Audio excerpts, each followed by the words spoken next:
What the hell is going on, gang?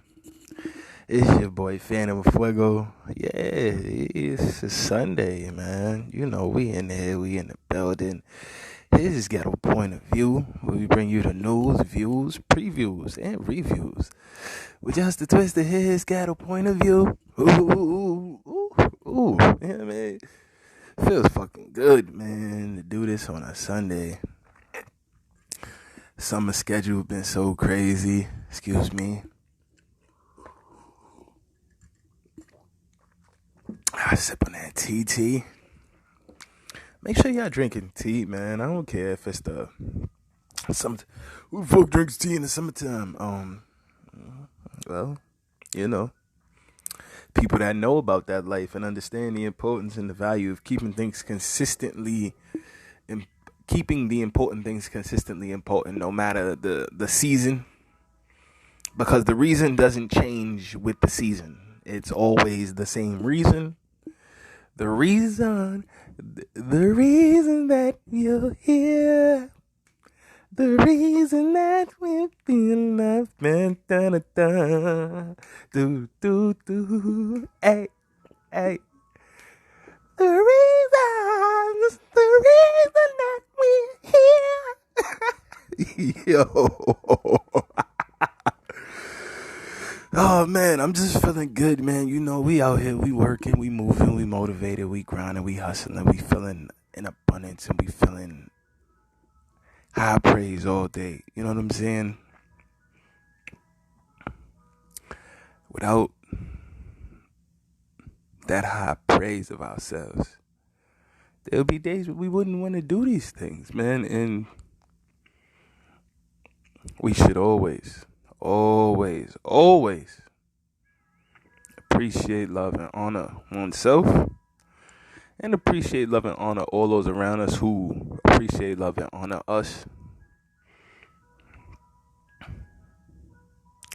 And sometimes, I know this is going to throw some people through a loop. It's okay to appreciate, love, and honor those who may try to throw hate and shade your way. It's okay. It's okay not to respond to all of that negativity, all that hate, all that frustration, all that jealousy with nothing but with love. It's okay to just kill them with kindness, y'all. If you ain't know that, let Phantom Fuego be the first one to tell you today. Sometimes it's okay to take a rose and put it, motherfucker point a gun at you. It's okay to take a rose and just put it in the chamber of the gun. Crazy, right? Sound like some hippie shit. But I mean, there are times when you gotta give niggas headshots, and you give them headshots. You don't wait. You don't hesitate. You don't blink. You don't think. You give them headshots. Headshots. You don't miss. You don't fold. You don't hesitate a moment. You give them headshots. But then there's times when a motherfucker ain't really about to pull that trigger. And I don't mean this in a literal sense completely. I'm also talking in a metaphorical and a proverbial sense, if you will. There's times when a motherfucker really ain't about to pull that trigger, really don't want to fuck up your life, really don't want to send that tweet, really don't want to post y'all personal interaction, really don't want to take it there with you. But they in their feelings for whatever reason. Maybe you did something, maybe they did something, maybe a combination of the two, you know. There are times before people go to that extreme that you can pull them back off the edge and try to work it out as adults, as comrades, as colleagues, as acquaintances, as friends, as fam. There are times when you can, before things go off the deep end, pull them back in and say, hey, before we make this final decision to go out to all out war. Is there a way we can pull this back in? I value things you've done for me in the past. I hope you can say the same for me. And if you have valued anything I've ever brought to the table for you, as I value things you brought to the table for me, maybe we can resolve this. Or if it's just somebody who's hated on you from afar, who's never brought you anything to the table, then sometimes they're not even worth the energy, man. Real talk. Sometimes it's better just to let them keep hating and keep building up energy around you. Because, it might help buoy you to the next freaking level. I'm telling you, man. Your haters can be your motivators. I swear. And they can motivate other people to pay you a lot of attention. Real talk. It's your man, Phantom Fuego, man. PHANTM PHUEGO. And we are here to bring you the news, views, previews, and reviews. Which has to twist to his Ghetto Point of View. Ooh, ooh, ooh. We're going to take a quick break and we're going to jump into this first story. It's going to be a good one. We back, baby. Oh, it's so special. If you didn't check out the previous episode, where we had very, very dope interviews with Chocolate Brown and the amazing Keita P. I suggest you go check that out. I suggest you go check out every previous episode. Shout out to Olivier, who was in a couple episodes back as well. Shout out to Jay Swiss. Shout out to Descendant MC. I mean, the list goes on and on of so many amazing people I've been able to have on the show. Shout out to O'Henny Cornelius, Mandela Eskia, Commander Flame, Shauna J, a.k.a. Tashona James of Atlantic Records. I mean, I've been able to have so many amazing people on the show, and that was right before she just went on this amazing run of winning gaining 3 platinum plaques for her work with the various artists she helps manage and push. So, it's really been an amazing ride, and it's only still just beginning.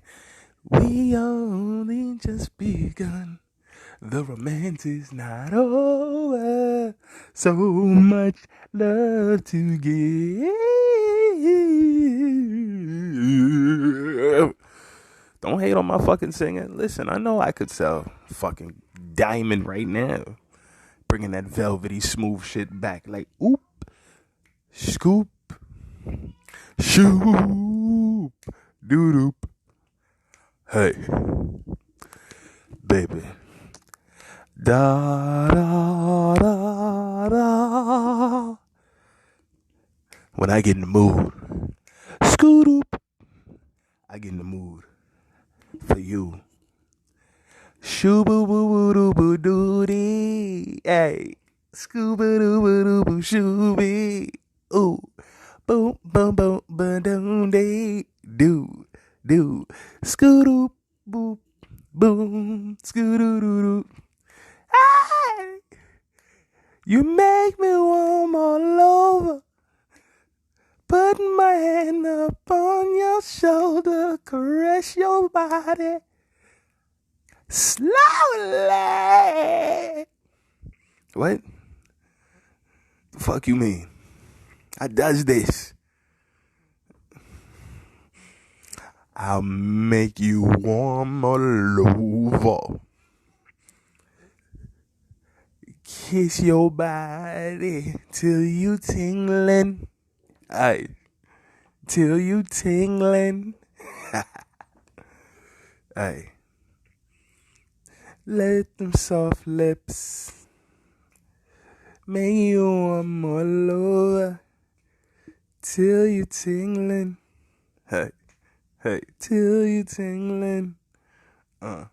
Let your love just shower down on me, on me, on me. But that's all you get for free. The rest is for a fee. It's your boy Phantom Fuego. We're going to take a quick break. We're going to be right back. Let's go. Yeah, we back, gang. We back. Yeah, we back. So as always, any questions, comments, critiques, criticisms, you know where to reach us. His ghetto point of view at gmail.com. His ghetto point of view at gmail.com. His ghetto point of view at gmail.com. HISGHETTOPOINT. His ghetto point of view at gmail.com. It's been quite a week. Man. It's been quite a freaking week. How's y'all week been, man? My week has been great. Busy, but great, man. Like, met a lot of amazing people. Saw a lot of vibes. Saw a lot of good biz get done. Saw a lot of amazing art get put together. Yeah, it's been, just a really great week. So, yeah, man, let's get to it, though. I hope y'all really had a marvelous one, for real.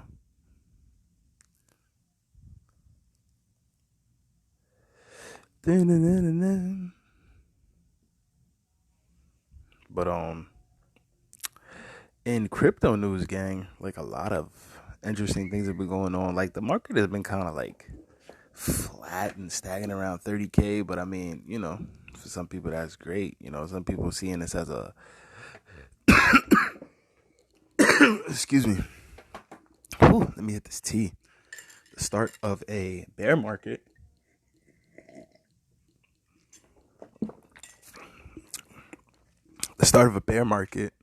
Some people see huge crashes coming. 90% resets. 90% resets. Like, and for those that aren't aware, like, they literally see like the price going down to like 10% of its value. Now, I don't know if it's going to be 10% of its value. That's still, I mean, it just seems so drastic of a change to it just seems like such a drastic change to what is happening in the markets. But hey, stranger things have happened, man. Stranger things have happened in the markets. Stranger things have happened in the financial sector in general. So we shall see. I will say we shall see. But yeah,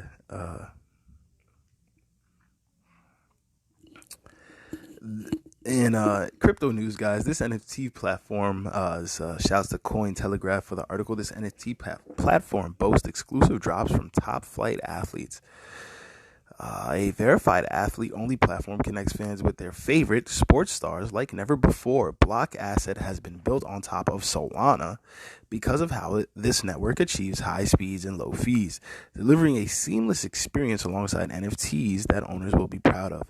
One recent collection came from Italian captain Giorgio Chiellini, who played an instrumental role in the national team's sensational win against England in the European Championships.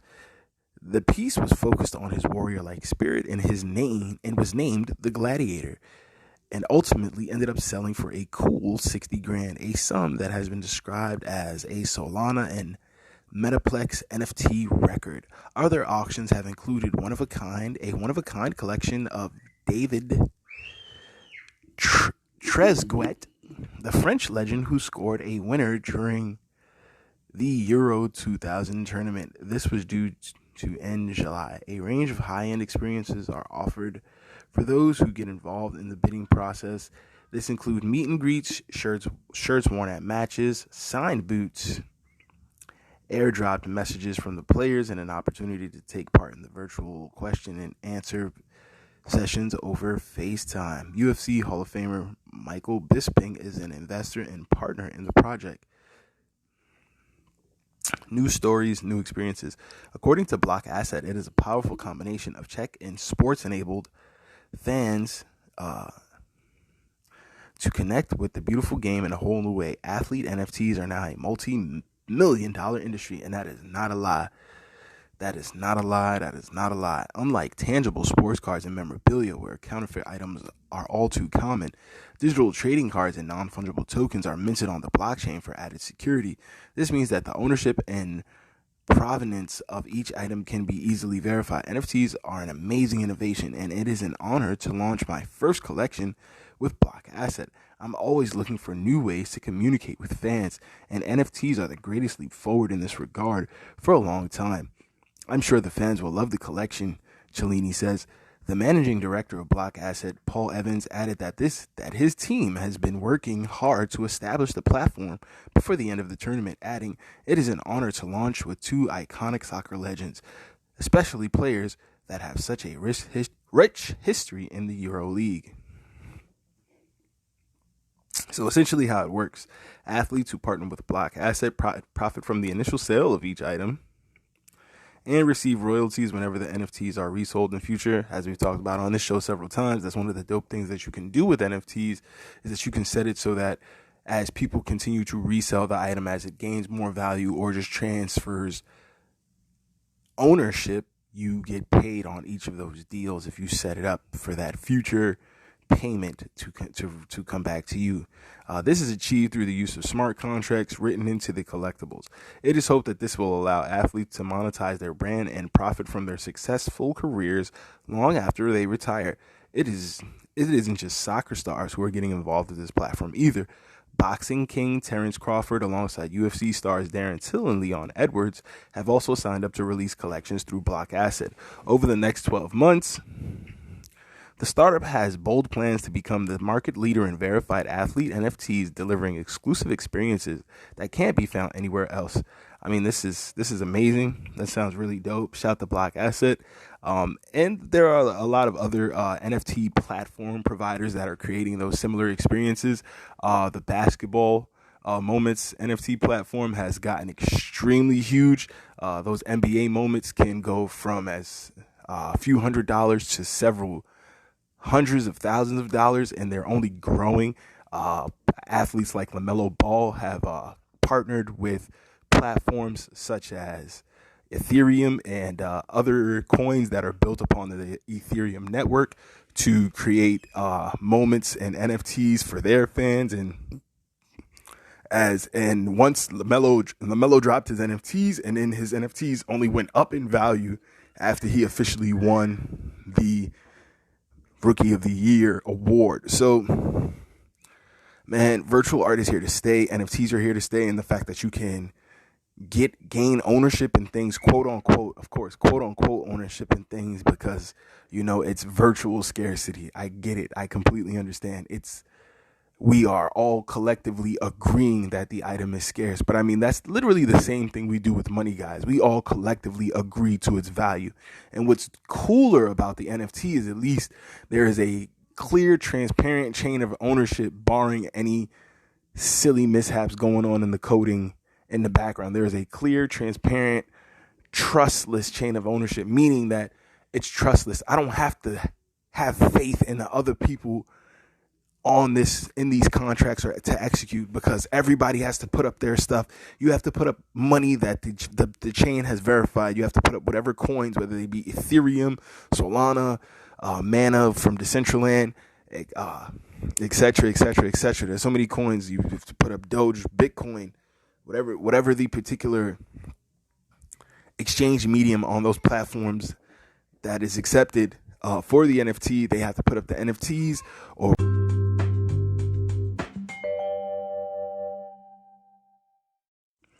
yeah, sorry about the technical difficulty. But yeah, the long and short of it is whatever medium, whatever you're buying, whether it be weapons for a video game, clothes for your character for a video game, virtual art, virtual DeLoreans.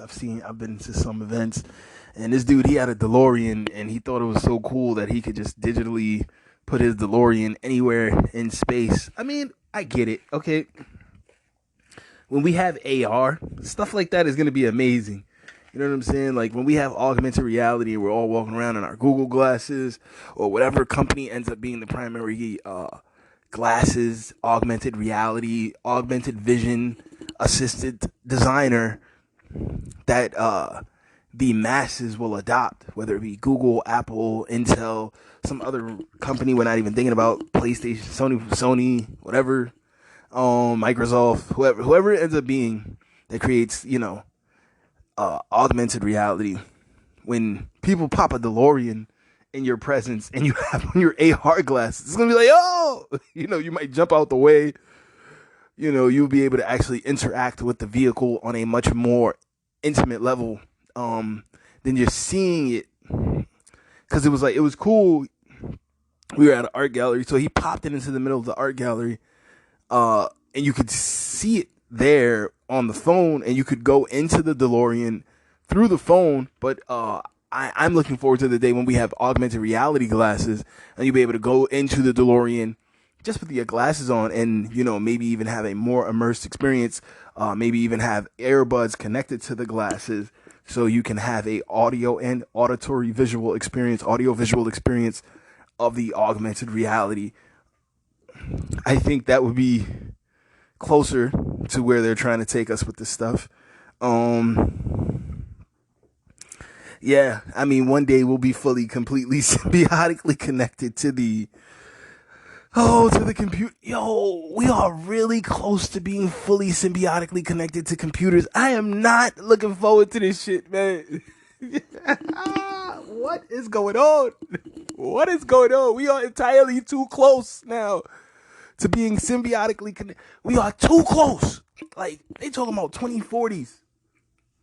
For us to be connected to machines, like fully having consciousness connected. We moving too fast, man. We moving too fast. I saw Elon when he was on the Joe Rogan Experience. Shouts to Joe Rogan podcast, man. And he was like, yo, that, he tried to tell him to slow down this AI shit. It's moving too fast. They will not listen. Thank you for sounding like Sean Connor in the fucking Terminator, Elon. The fuck? The fuck, Elon? Oh, no. I just breathe and hold myself. I just breathe and hold myself, y'all, because we are getting entirely too close to being connected.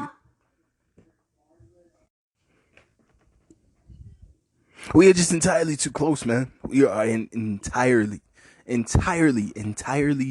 close. Am I just being a bitch about this? His ghetto point of view at gmail.com.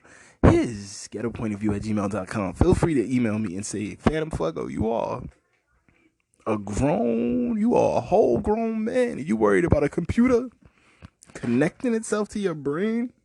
You sound like a bee, bro.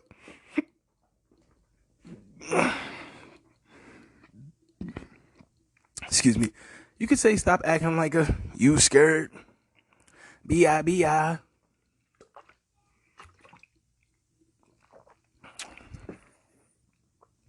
Couldn't do nothing but respect it. You could tell me that. Stop acting like you scared. Stop acting like you scared. Yes, I am very alarmed. I am very, very freaking alarmed. Am I not supposed to be? Is this something that's just supposed to be regular? Like, talk to me, family. Like, there are people out here who are far more open to the concept of their brain, their consciousness completely being connected to some type of digital interface. And, I guess theoretically you live forever, but what if they just turn your computer off? What if they just don't charge you? What if they just don't plug you up, man? Like, do you live forever? Or are you at the whim of whoever controls the power? Which is it? Is it both? That's fucking crazy. You're alive when it's convenient for other niggas. The fuck?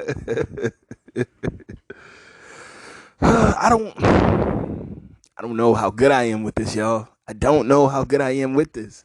I don't know if this makes me happy. This doesn't. I don't know. You know what does make me happy? Shout out to Grandma's Goodies. Grandma's Goodies on every social media platform. If you don't know, get in tune. They got tinctures, y'all. Ooh. CBD, Delta 8, tinctures. Get in tune. Grandma's Goodies on all platforms. Grandma's Goodies with a Z. GRANDMAZ. GOODIEZ. Grandma's Goodies with a Z. Try their Delta 8 products. There's been a lot of great rave reviews on their Delta 8 products. Grandma's Goodies on all platforms. They will hook you up. Tell them his Ghetto Point of View sent you. And I believe they do delivery in the new NJ, Connecticut area. But if you get in their inbox, they'll let you know. I believe they're based out of Connecticut. Grandmas. Shout to grandmas, man. They're absolutely amazing. But man, maybe I don't know. Maybe it's me. I'm bugging. Maybe I'm not. Who knows? I'll take a quick break. We'll jump into this next story. We'll be right back. This is his Ghetto Point of View, bringing you the news, views, previews, and reviews on this beautiful motherfucking Sunday. Just a twist of his Ghetto Point of View. Ooh, ooh, ooh. Yeah, we'll be back.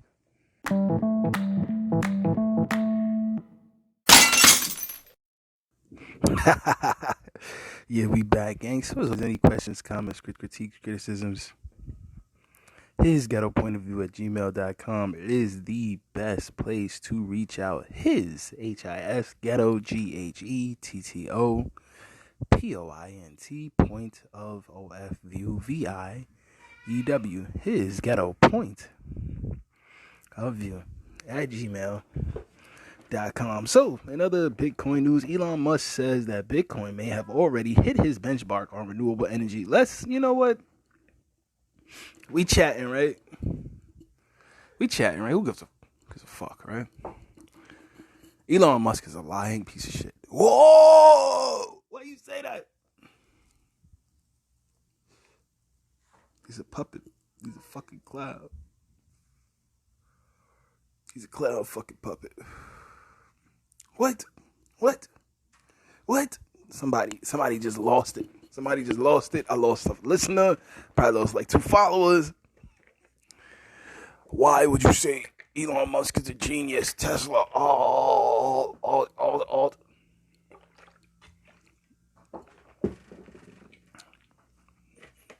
Listen. All that might be true, right? But check this out.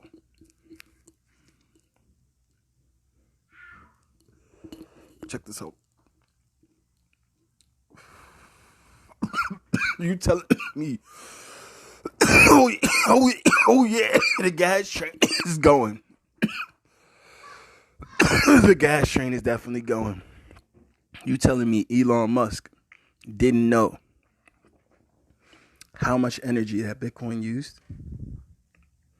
This dude's a genius, right? Allegedly. Dude's an alleged genius who has all these top individuals in all of their respective fields working at Tesla, right?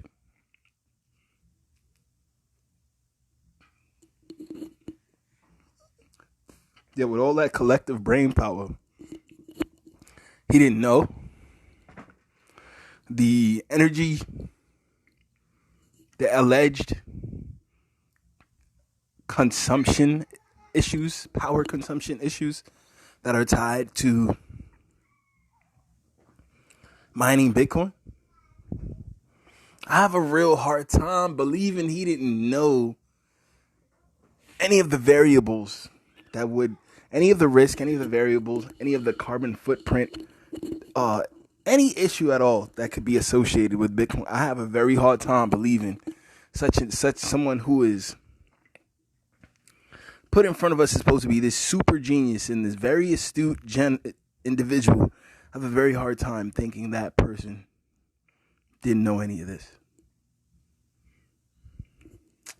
Why'd you sound like one of these conspiracy Negroes?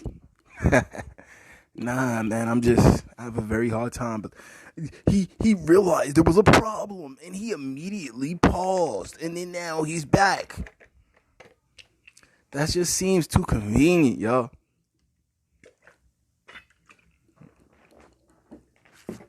All this shit seems too convenient. Tesla say some shit, the price go down. Come on, really? All of this seems too convenient, man. It just seems too convenient. That's all I'm saying. What are you saying? You saying Tesla's words don't move the markets?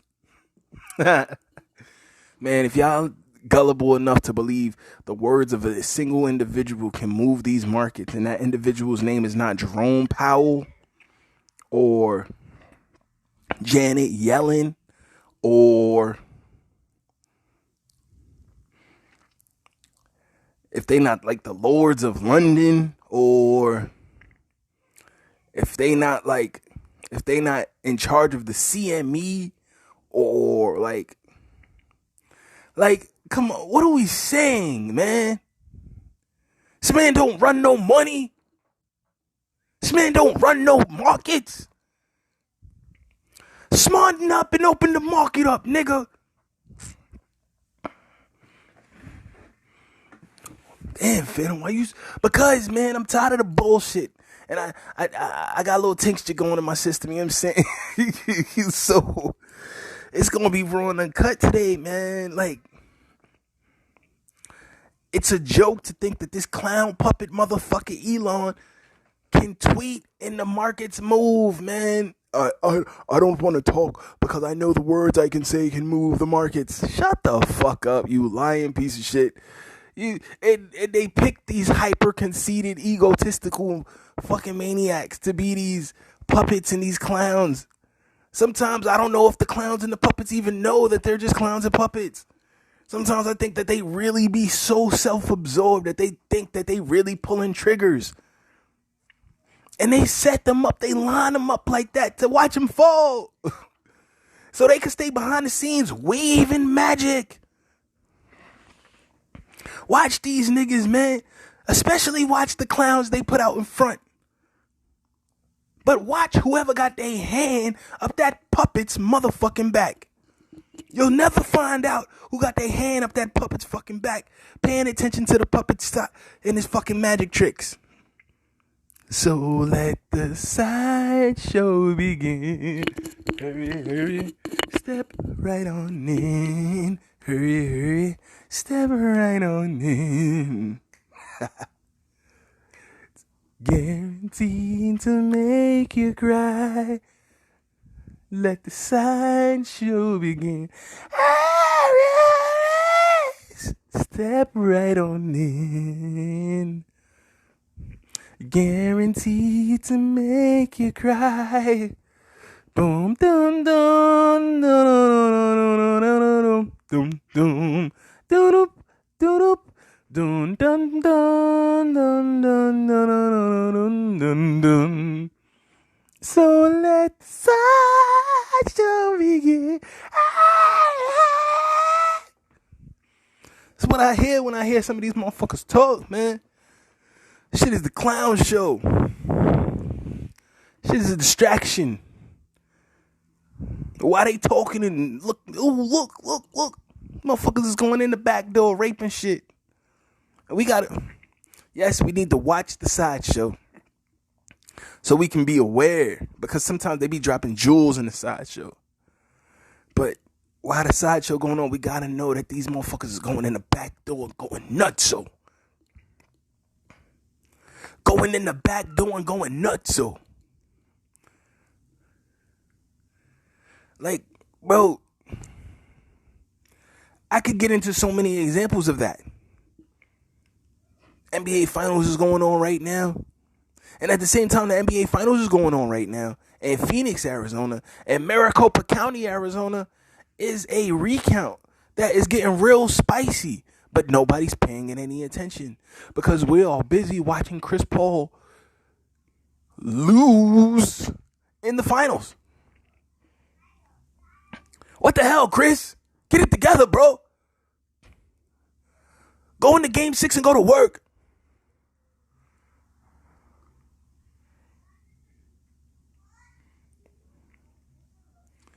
Saying, just lost game 5 today. The fuck?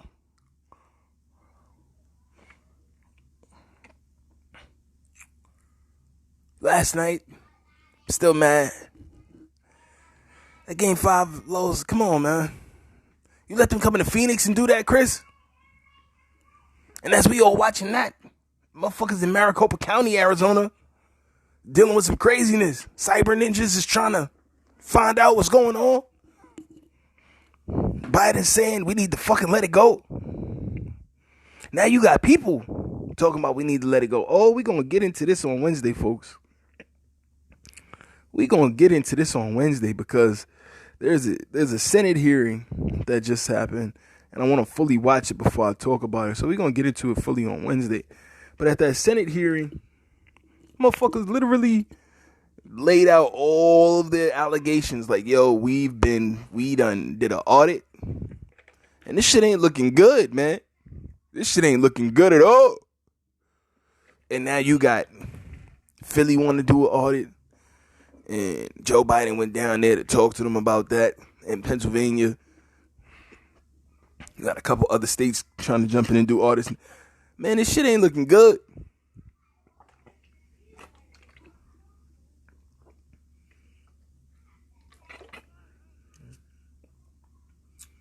But you got some people who feel like, yo, Biden's doing a great job, so let it go. Kamala doing a great job, whatever that job is. So just let it go.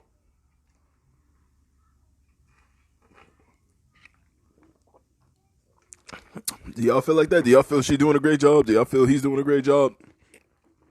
The Biden-Harris administration, do you feel they are doing a wonderful job? If you do, drop a line. His Ghetto Point of View at gmail.com. You are in a safe space. Brothers and sisters, you are in a safe space. Like, we love everybody here at His Ghetto Point of View. And I love y'all Ghetto Point of View. I want to hear your perspective on all of this shit for real. His Ghetto Point of View at gmail.com. His Ghetto Point of View at gmail.com. His Ghetto Point of View at gmail.com. HISGHETTO.POINT. His Ghetto Point of View at gmail.com. Or you can also reach me on any of the Instagram pages, HGPOV, His Ghetto Point of View Show, His Ghetto Point of View Podcast. Let's chop it up, man. Hit the inboxes. Let me know how you feeling.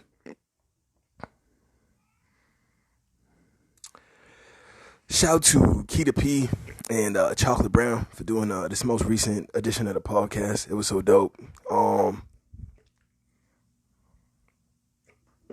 What can I say, man? I'm just blessed to know so many amazing people, and have a lot of amazing people that I can tap into and tap in with. And we've only just begun, man. It's so many other amazing people I'm gonna bring in on for the show. I'm really excited where things are going. Can't wait. I really can't wait, man. Shit getting crazy. Shit getting crazier and crazier. But yeah, man. It's fucking dude Elon's a puppet. And anybody whose name is not Janet Yellen or Jerome Powell, or if you don't run the CME, the NASDAQ, come on, the Nikkei. Like, if you don't run the Nikkei, if you don't run the London Stock Exchange, you are not moving fucking markets. If you are not if you are not the Rothschilds, nigga, I want to hear that fucking shit. Elon Musk says Bitcoin may have already hit his benchmark on renewable energy. Motherfucker, hold up. Let's talk about this. Bitcoin was using fractional percentages of energy. Bitcoin has never been using this insane amount of energy that the people have been talking about. Even in its maximum capacity, It does not use as much energy as they're lying about. They're lying. They're lying. Look at the reports yourselves, guys. It does not use as much energy as they're trying to make it seem like. And these are things that they've already been considering what will happen as they continue to go online, like have wider range adoption, have more mainstream adoption as countries continue to grow into using Bitcoin as an asset class and making it money for the people to use. These things are being thought about. And the proof of work concept, which was going on in Bitcoin, meaning that you had to solve complex algorithms, complex equations had to be solved by your computers processing your computer, which means you wanted chips with insane processing power, computers with insane processing power capabilities, these really, really fast chips, etc. You were doing this, and of course that generates a lot of electricity, absolutely, but it doesn't generate as much electricity as they were saying. We had nowhere, even with all the mining going on in America, China, overseas, and other countries, etc., etc., they're lying. They're lying. They're lying. They're lying. And with Bitcoin Lightning coming on, the second rendition, it was moving away from using just proof of work to more proof of stake. Meaning that with proof of stake, as opposed to having to solve complex equations, you can only mine the amount of coin you have in your possession. So if you have 50 coins, you could probably mine 48 coins. You know what I'm saying? It's a much more energy efficient methodology, and it's still a trustless system because the people who can be the buffer, if you will, for and can write the transactions to the ledger have to say, yo, we're good for the money. We are good for the money if anything is going awry or amiss with this. So we can solve these equations for you, and we can write this to we don't need to solve these. We can write this to we can be selected to guarantee this for the ledger because the money is here. So according to this article in Cointelegraph, I want to do a little more diligence to confirm that the percentage of renewable energy usage is most likely to be at or above 50%, and that there is a trend toward increasing that number, said the Tesla CEO.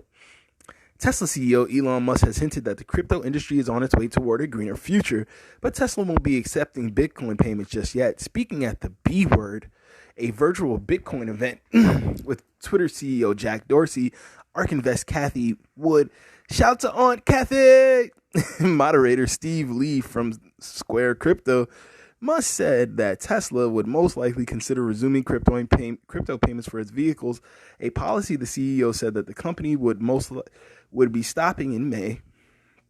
But he said he needed to exercise diligence before making a decision. There appears to be a positive trend in the energy usage of Bitcoin, said Musk, also expressing skepticism at the speed at which the network had moved toward green energy sources. There's just no way you could basically double or triple the amount of energy in such a short period of time with renewables. Tesla's mission is accelerating sustainable energy. We can't be the company that does that and not do the appropriate diligence on the energy use of Bitcoin. Guys, when you get a sec, look up Bitcoin Lightning. Bitcoin was already transitioning to a new version of Bitcoin 2.0, whatever you want to call it, Bitcoin Lightning, that was much more energy efficient. Instead of proof of work, it would do proof of stake. There's a ton of energy efficiency protocols being written into the newer algorithms, and they've already been written in. It's already in use. It's just not mainstream yet. Stop letting these people lie to you. Ethereum 2.0, same things. They've made it more efficient, and Ethereum was already efficient, and they've made it more efficient and have more expansive and have more utility. The greater possibility for utility, greater possibility for mainstream use case with Ethereum 2.0. Stop letting these niggas lie to you. Read the white papers. God damn it. You ain't even got to read the white papers. There's so many dope documentaries, so many amazing channels, so many different people giving out really good information. Do your due diligence, man. Just do your due diligence.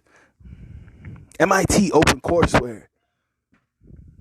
the dude who now runs the Bitcoin Commission, or like the Finance Commission, he taught a course at MIT, and it's free for you to fucking watch, man. Gary Gensler, I think his name right, Gary Gensler. Look this shit up real fast. I think it's Gary Gensler. Is it Gary Gensler?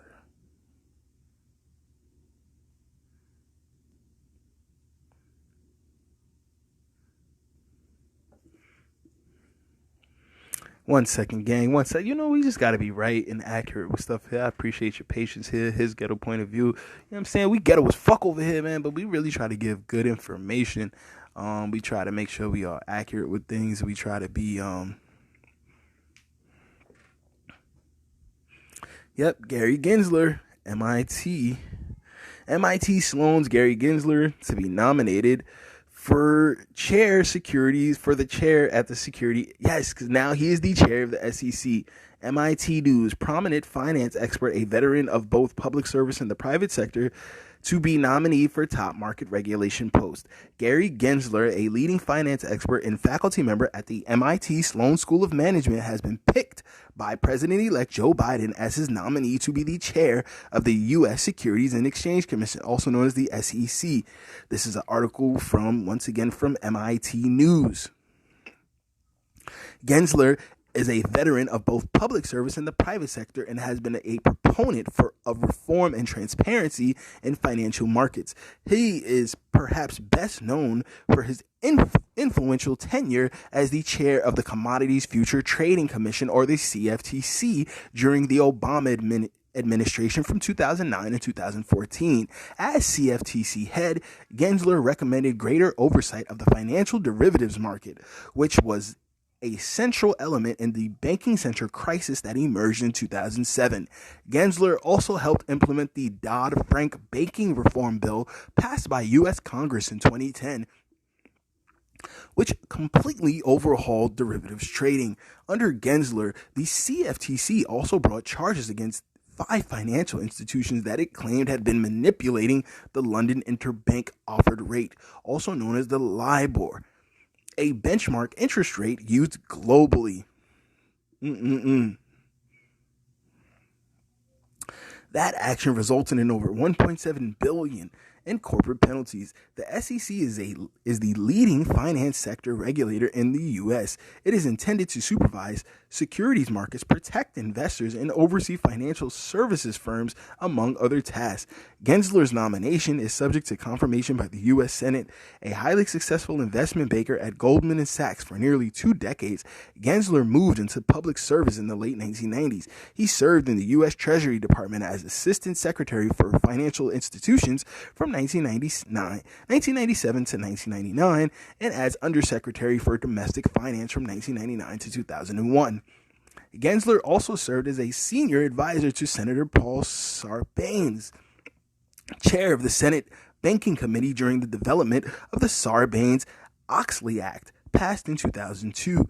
Enacted in the wake of a series of corporate scandals, the legislation revamped many corporate governance and accounting practices. At MIT, Gensler has been professor of the practice of global economics and management. At MIT Sloan, co-director of the MIT's FinTech at CSAIL program, and a senior advisor to the MIT Media Lab Digital Currency Initiative. The Media Lab Digital Currency Initiative. Senior advisor to the Media Lab Digital Currency Initiative. MIT is working on digital currency, y'all. MIT is working on digital currency and had people who were working for the government, being professors on staff, teaching classes, and heading their digital currency initiative. Let that sink in. He has taught classes about blockchain, digital currencies, and other financial technologies, and won the MIT Sloan Outstanding Teacher Award for his 2018-2019 academic year. Gensler first joined the institute in 2018. Stu went right to work and won. Along with Gregory Bayer, Gensler is the author of The Great Mutual Fund Trap, the 2002 book asserting, among other things, that actively managed mutual funds with higher fees generally perform worse than passive, low-fee index funds. Gensler began his career by working with Goldman Sachs from 1979 through 1997. At various points in his time there, he became a partner in the firm's mergers and acquisition department, headed its media group, led fixed income and currency trading in Asia, and ultimately became head of finance at Goldman Sachs. Gensler earned a BA in economics in 78 and an MBA in 79, both from Wharton School of the University of Pennsylvania. And the Wharton School, for those that don't know, is one of the top, if not the top business school in the fucking country. I don't care what nobody's, I've never heard of that. It's not Harvard or Yale or, no, the Wharton, when it comes to business, the Wharton School at the University of Penn, you understand? You hear that? Nothing fucking with it. So, and that class is available as MIT's open courseware. So, check it the fuck out. Don't let these people play you. Don't let them continue to lie to you. Do some real research, man. Like, do some real research. Do some real fucking research. There's so many people I know out here just, like, putting their money in Robinhood and shit. And, yeah, they made a little bit of bread off of Dogecoin and stuff. So, they were like, oh, I don't really need to do. No, you really need to do some fucking research because this is our future. And yeah, you might have made a little bit of bread, a little bit of pennies to help you acclimate and get used to you doing payments and transferring and investing and staking digitally. You might have made thousands of dollars. You might have made tens of thousands of dollars. But that ain't all it is to make. You know what I'm saying? And yeah, man, you want to figure out a way to create some generational wealth with this. Not just hit a lick. Because that ain't no different than gambling. If you really want to get some long-term generational wealth, like, get into this research. And that's what I'm doing. So I'm only preaching to people to do what I've been doing. You know what I'm saying? Just a word to the wise. Just a word to the motherfucking wise. You dig me? But, yeah, back to this damn Elon Musk article.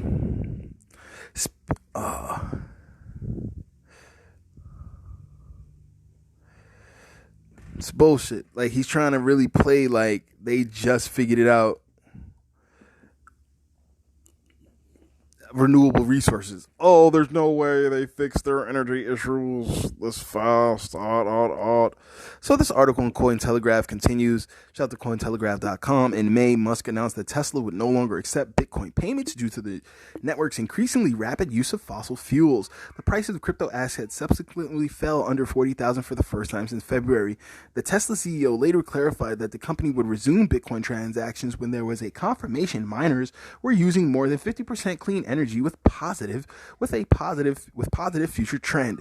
Musk also addressed some of the allegations from professionals that he had orchestrated a pump and dump scheme given his social media post on cryptocurrencies, including Bitcoin and Dogecoin. He said that only 3 assets of any significance that he owned outside of SpaceX and Tesla stock were Bitcoin, Doge, and Ethereum, and that neither he nor Tesla had sold any Bitcoin since the announcement of stopping crypto payments. If the price of Bitcoin goes down, I lose money, said Musk. I might pump, but I don't dump. I definitely do not believe in getting the price high and selling it or anything like that. As Cointelegraph reported, Musk said in April that Tesla had sold a portion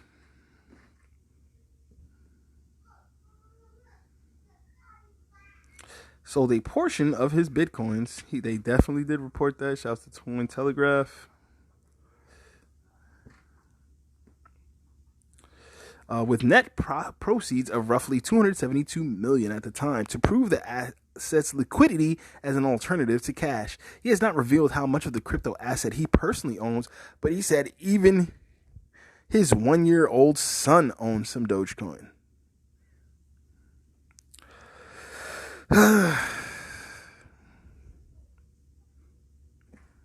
Mm-mm-mm.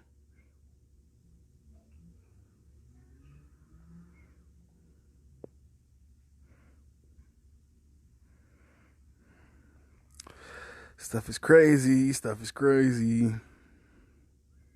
Mm-mm-mm. Shout out to Cointelegraph for always having these good articles. Definitely check out Cointelegraph. Definitely check out Cointelegraph, and definitely keep yourself abreast of what's going on in the game, gang. Keep yourself aware of what is happening because times are changing. Things are changing very fast, and if you are not hip to the script, what are you gonna do?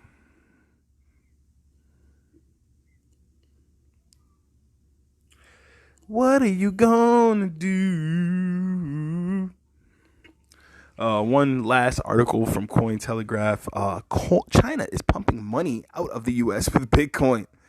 Whew. Chinese authorities seem to be putting things in order rather than declaring war on crypto, aiming to further weaken the U.S. economy. The ongoing United States-China trade war, and this is of course complete opinion, is in its fourth year. And this opinion is by Alex Axelrod. Shout out to him. The ongoing United States-China trade war is in its fourth year. Former U.S. President Donald Trump saw different results from what he initially expected. U.S. has taken a hit from higher tariffs and sanctions against Chinese companies and hasn't benefited from it nearly to the same extent. It has cost the country up to 245,000 jobs. The U.S. Chamber of Commerce calculated that the situation put the exports of each state at risk. For example, the damage to Florida's exports alone has reached $1.9 billion. At the same time, China was taking a smarter approach. It not only imposed reciprocal sanctions and exported its products through intermediary countries such as Vietnam, Taiwan, and Mexico, but also made the U.S. pay for unsecured and poorly regulated asset cryptocurrencies. Hidden billions. The United States annually injected billions of dollars into Chinese economy without even suspecting it. The reason is that the majority of Bitcoin was exchanged mainly for U.S. dollars worldwide is mined in China. I'm sorry, the majority of the Bitcoin, which is exchanged mainly for U.S. dollars worldwide, is mined in China. It hosts 65% of all mining farms. To earn Bitcoin rewards, powerful computers solve complex math problems 24/7. Part of the newly mined coins go directly to crypto exchanges, while the rest can be kept in miners' crypto wallets, but is eventually sold into dollars. On average, 900 Bitcoin are mined every day, and the total daily revenue is about 31 million as of the end of June. That means that just in a year, the miners have earned over $10 billion.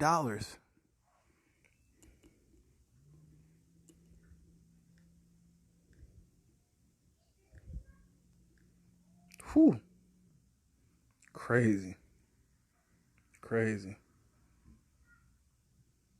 And then there's this chart according to Aximetria. China miners' revenue has been over $6 billion in U.S. dollars over the past 12 months, while the United States has $770 million in revenue from its miners. Whew. Third is Russia with 734 million. And fourth is Kazakhstan. Who would have fucking guessed, with $656 million. Malaysia and Iran. Malaysia, Iran, Canada, Germany, Norway, and Venezuela wrap up the top 10. Would have never known. Would have never guessed. Taking into account of China's share of mining farms, the article continues, the local miners have earned about $7 billion since last summer. If both the price of Bitcoin and its popularity keep increasing, the revenue will double or triple each year. In one way or another, the money will circulate throughout the country's economy. It will be spent, saved, or invested. Wow. Under the party's control, the Chinese government is well aware of the volume and significance of U.S. dollar investments through cryptocurrencies. Despite the heavily increasing regulation, the authorities are obviously not going to ban Bitcoin.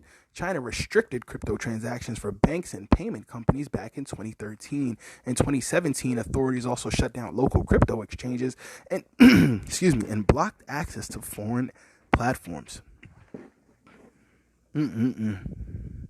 That said, locals could legally own cryptocurrency all this time. What we now see is essentially a reminder of the previous restrictions imposed on financial institutions instead of the introduction of new ones. On one hand, the Chinese authorities want to prevent the transmission of individual risk to the social field, and on the other hand, they leave the door wide open for foreign investors. At the same time, the Chinese authorities have begun to restrict mining, which concerns many people on the market. The official reasons are excessive energy consumption and carbon dioxide emissions that prevent the country from achieving carbon neutrality by 2060. But the real situation is a bit different from the official statements. This article is very, very interesting. First, the Chinese miners already source cheaper hydroelectricity, which is highly developed in southern provinces, and only switch to fossil-based fuel during the dry winter season when they migrate to the north. Secondly, the authorities have fully banned new migrating projects and the existing ones in 3 regions: Qinghai, Inner Mongolia, and Xinjiang. Other provinces that are rich in hydropower resources like Yunnan or Sichuan are in no hurry to impose a total ban, while Yunnan was planning to shut down only illegal Bitcoin mining farmers with a campaign against the misuse of electricity. Later in June, it was reported that all mining farmers in the Yunnan province were shut down.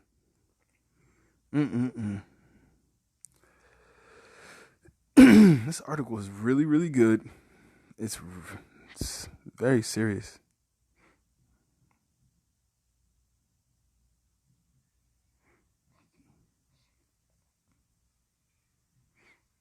The article continues on to say China might exploit the exploit of their crypto farms as a means to further weaken the U.S. economy. While the U.S. government has no significant leverage to stop the dollar outflow caused by crypto transactions, imposing a crypto ban for Americans would simply be undemocratic. The only option for the U.S. government is to weaken the appeal of Bitcoin through every means possible. This would explain why Elon Musk, the owner of some of the largest American companies, Tesla and SpaceX, suddenly switched from supporting Bitcoin to criticizing its environmental impact. The same thing happened to Greenpeace, which no longer accepts crypto donations, even though it had been doing so for the past 7 years. It seems that the escalating campaign against Bitcoin has more to do with politics rather than the environment. And Alex Axelrod is the founder and CEO of Aximetria and Pay Reverse. He is also a serial entrepreneur with over a decade of experience in leading technological roles. He was the director of big data at the Research and Development Centers of JSFC AFK Systems. Prior to this role, Alex worked at Mobile Telesystems, the largest telecom provider in Russia. We'll be right back. This is Phantom Fuego. We'll be right back.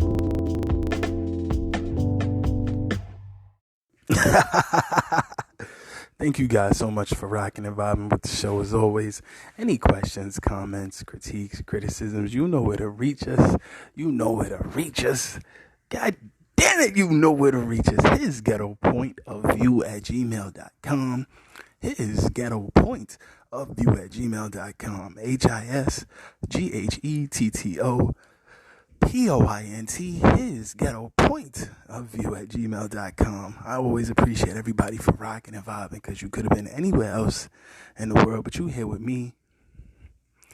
You have no idea. You have no freaking idea how much I appreciate that. It's your boy Phantom Fuego. PHANTM PHUEGO. As always, please continue to support. Your donations super helpful. Phantom, PayPal.me/Phantom Fuego, PHANTM PHUEGO. That is PayPal.me/Phantom, PHANTM PHUEGO. Or on Venmo at Phantom, PHANTM Fuego, PHUEGO dash 42. So that's Phantom dash Fuego dash 42. Thank you guys so much for rocking, for vibing. It's been a great one. Dope episode. Getting back into the business and talking about all that. This is really dope. That's what I love to do. The interviews are amazing, and I'm so appreciative to have so many amazing guests that rock. But when we get to have these chop ups and really get to talk business and see what's going on in the world, I really appreciate you guys, because y'all ask me a lot of questions and y'all really enjoy these particular episodes as well. And when we just kicking it like this is what his Ghetto Point of View is all about. It's about y'all. It's about the family. It's about the community. Love, gang. See y'all Wednesday. Peace. We out.